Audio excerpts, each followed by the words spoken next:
Coming up, we have another Halloween Horror Nights house announcement. Plus, we now know the dates for the holidays at Universal Orlando, plus more on this episode of the DIS Unplugged Universal Edition.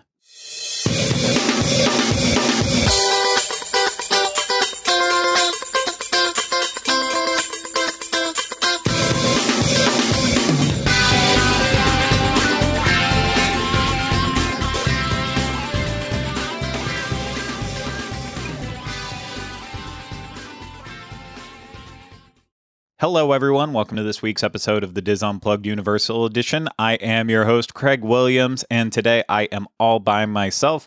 My co-host, Rhino, is currently out in California, leaving all of this news just on my plate to go through alone, and I will do that, and maybe we'll get some thoughts on some of these news items from him next week. But before we get started, I want to remind you this is brought to you by Dreams Unlimited Travel.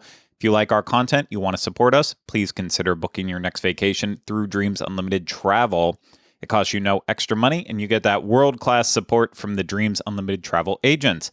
So head over to dreamsunlimitedtravel.com today for a free, no-obligation quote. Also, if you're watching this on YouTube, please take a second to hit the thumbs up on the video if you're enjoying it. Make sure you're subscribed to UOFan on YouTube. And also, please leave any comments, questions, or video suggestions in the comment section below. Also, if you're listening to this instead of watching, please make sure you're subscribed to the DIS Unplugged Universal Edition wherever you listen to podcasts. And if it's through Apple Podcasts, please take a moment to leave us a 5-star rating and review. The more reviews we have, the more people are going to find out about the show. So if you have a second to do that, it would be greatly appreciated. But now let's get on with the show. Like I said, the big news from this past week is that we now have another Halloween Horror Nights house announcement. And this one is one that I've been waiting for. That's right. Netflix's The Haunting of Hill House is coming to Halloween Horror Nights, both in Universal Orlando and Universal Studios Hollywood. This news just has me over the moon excited. This was one of the rumored houses for the event last year that ultimately did not happen. So the fact that Universal was able to still come together with Netflix to make The Haunting of Hill House happen for this year's event is just like absolutely amazing. I am so happy about it. I watch a lot of TV, and I can confidently say that The Haunting of Hill House is one of my favorite television series ever. And I mean that easily. It is probably in my top 10 favorite shows ever created. And even beyond that, there's one episode in the show in particular that is my favorite TV episode of all time, at least to now, from the ones I've seen. And I watch a lot of TV. I just want to reiterate that over and over again. I watch too much TV. And to be able to say that it has my favorite episode and it's one of my favorite shows, that should show you how much I hold this show in high esteem. And I know it's not beloved by everyone.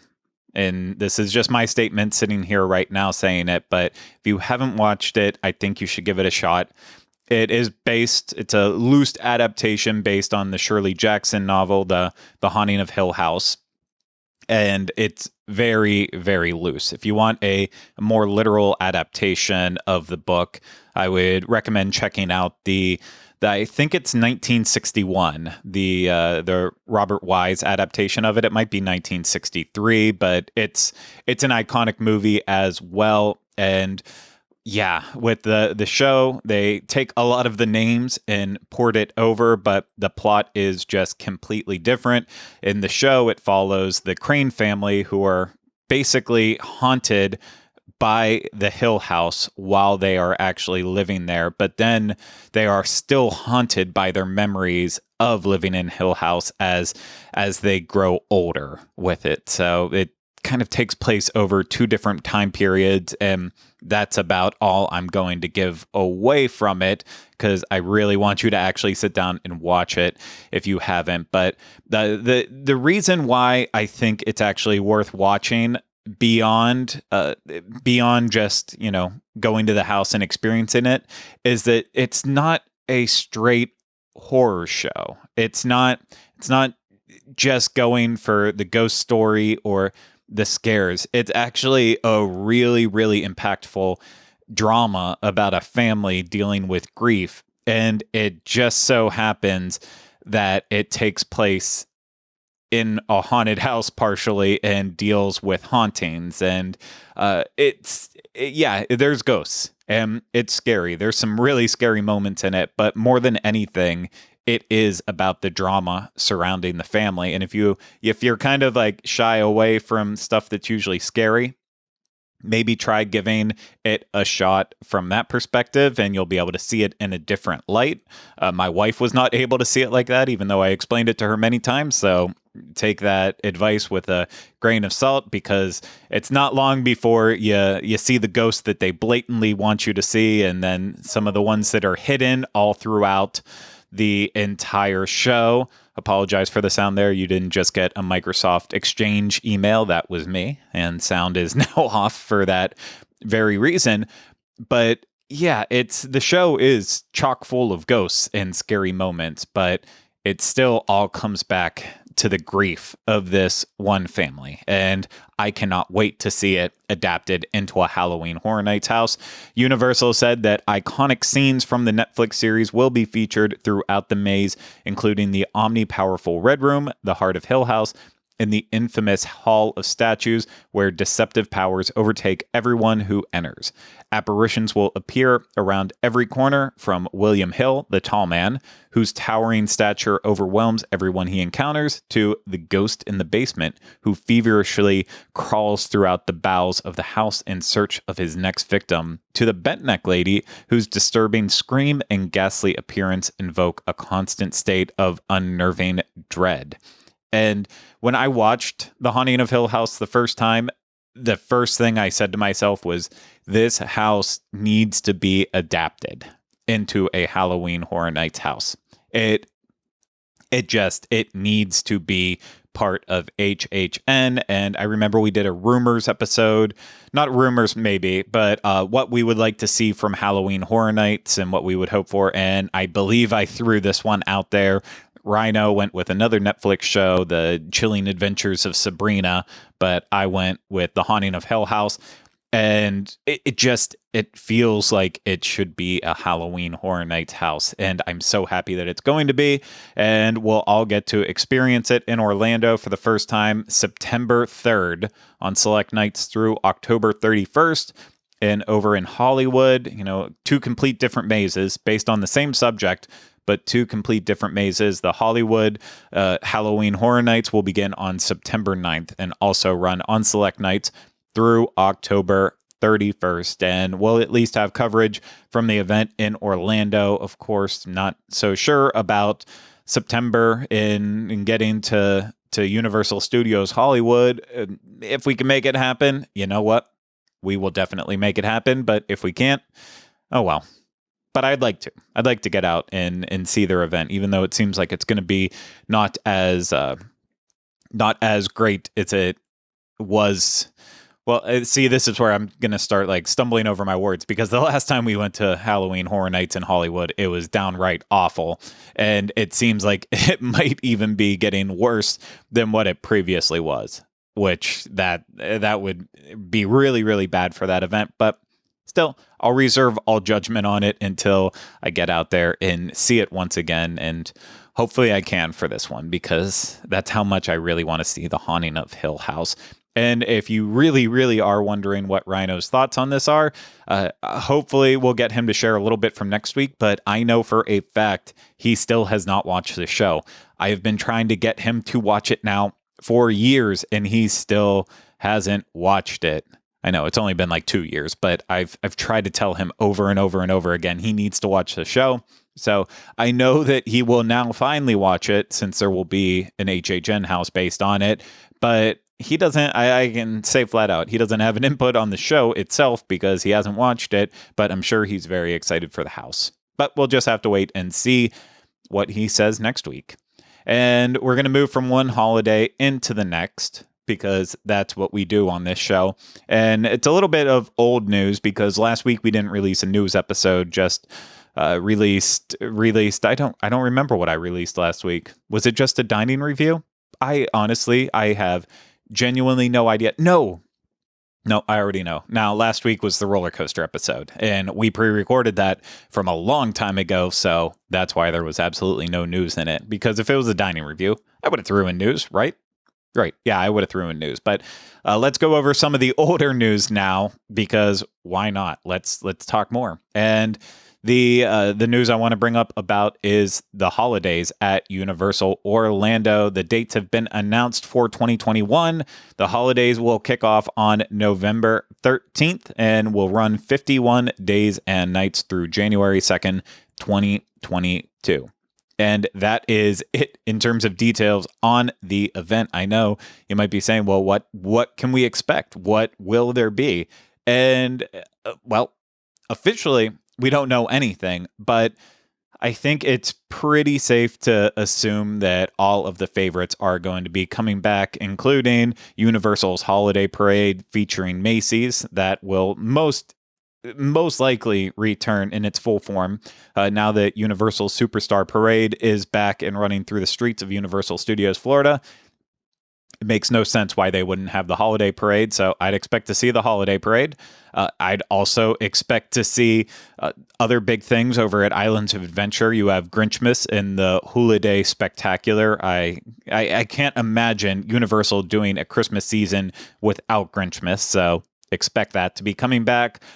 Over in Hogsmeade and the Wizarding World of Harry Potter. They'll, of course, decorate it all from head to toe, and you'll have the nighttime lights the Magic of Christmas at Hogwarts Castle. That's the Christmas show there. Nighttime lights is the summer show, and Magic of Christmas at Hogwarts is the Christmas show. So many names, hard to keep track of all of it. And then I know like the Frog Choir does a special Christmas set of music as well, so you can expect to hear some of that. And same thing goes for the Wizarding World of Harry Potter in Diagon Alley. Of course, that will all be decorated from head to toe. I don't know why I keep saying that. They're buildings. I don't think they get decorated from head to toe. That makes no sense. That's people. Yeah, that's people. But expect decorations there and of course special holiday entertainment as well that you can find inside the Wizarding World of Harry Potter Diagon Alley. It's all about Christmas in the Wizarding World, as it should be. And specifically, the entertainment in there is from Celestina Warbeck in the Banshees. I should say that. It's not like they put on a Christmas show with the Tales of Beetle the Bard. As awesome as that would be, they do not do that. But Celestina Warbeck in the Banshees, of course, does have a Christmas show. And speaking of people who sing Christmas-style music, the Blues Brothers usually have their holiday show every year. And I'm saying usually because, well, yeah, they do it every year. And so I don't know why they wouldn't do it this year, but I don't know. I just expect to see it back. It's always a good time. Always love watching the Blues Brothers. They are amazing, but their holiday show is also a lot of fun. And I think I might even prefer it compared to the regular show. And I know we're not going to have a holiday version of The Day in the Park with Barney this year, so we don't even have to mention that. But then I would also expect all of the resorts to be decorated in their holiday best as well. And, each hotel has a little bit different take on the decorations that they use. My favorite being Cabana Bay. That is, just the perfect mid-century Christmas-style decorations that they use there. But all really amazing. The holidays is truly an amazing time of year to visit Universal, and it's one of those seasons where it's just pretty. Halloween Horror Nights is fun and gory, and I love every second of it. But then the holidays, they strip away all of that scary elements to it, and it's It's just magical, I guess, is a good way to put it. So again, just so you know, that kicks off November 13th and runs 51 days and nights through January 2nd, 2022. And hey, if you need help booking a vacation, Dreams Unlimited Travel. And they actually do right now have a special offer. Guests can save 30% on a 4-day, 4-night hotel and ticket vacation package for travel from August 16th to December 15th.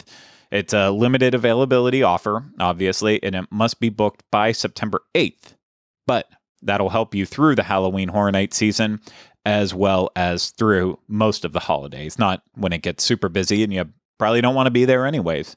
I mean, if you're a teacher or someone who can only have off during the busiest time of the year during that holiday week, then I get it. I get why you'd come then. But for everyone else, you don't really want to come that badly during that time period. But we're going to wrap up this entire news update with one more news story. This is one that I feel like has been a long time coming and still was kind of a surprise, but here we have it, and that's Universal has eliminated their Universal Dining Plan. And by eliminated it, I mean they have stopped selling it. You can no longer buy the Universal Dining Plan. Universal Dining Plan was a lot different from Disney's dining plan that everyone knows and misses. The Universal Dining Plan was basically, I don't know the polite way of putting it, but it was a convenient way to prepay for your meals, but not necessarily the greatest deals. If you really knew how to take advantage of it, you could save, I think, like up to about 25% off of your entire food. But like any dining plan, it's all based on saying, I want to order the most expensive stuff and I am committing to eating this amount. And you're not always in that mindset all the time, but you could still make it a pretty good deal, especially if you like bought butter beer and got the most expensive drinks and getting the most expensive meals. You could really make it add up real quickly to save money. Not that that matters now. There was a full service dining plan and a quick service one. The quick service one, anyone could buy. You could walk into the park and purchase it. The full service one was only a part of vacation packages. And there's a chance that maybe you visited at one point in time and you didn't use all of that dining cards that you had for the dining plan, whether it's full service or quick service, or you have an upcoming vacation that you already purchased the dining plan for, and you're wondering like, well, what's going to happen with that? Well, no worries. Universal is still going to accept the dining plan for right now. Anyone who still has cards for their current vacations or upcoming vacations that have already been purchased, they're not just turning you away and saying you can't use them at all. You're still able to use them, so no worries there. But the big difference is that they could end up eliminating that at some point in time, which I believe if they do, they said they would give gift cards to kind of compensate for the same amount of value that the dining plan was worth. So not as great of a deal, but at least you'd be able to get your money back if they decide to completely discontinue that, which, I guess that's also fair. Can't really argue with that. And the one interesting part is I feel like this plan is completely dead now and forever. But when I did call and ask them about this, the team member on the line said that it might return in the future, but right now they don't have that information.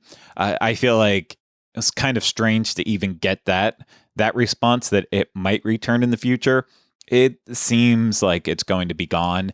If a dining plan returns, I would fully expect for it to be a completely different dining plan, one that might resemble parts of this, but just completely different. If it was to return, I don't expect them to just throw this one back in. But you know what? I've also been wrong about things in the past before, so I might be wrong about this one too. I would prefer if they do try to bring back a dining plan that they make it a little bit more appealing, because I don't know if I ever found this one truly appealing. Didn't save you enough money, wasn't convenient having it on cards, just not a lot of great aspects about the old dining plan. But doesn't matter because we can't buy them anymore. But I do have a lot of dining plan cards that I have from a stay that I need to use. And hopefully I actually use them. If not, hey, I'd also be happy trading them in for gift cards at some point in time too. I'm okay with however it goes, but I do not want those cards in my house anymore. I can tell you that for sure. But that's it for the news this week. And I wish I had more to deliver, but I don't.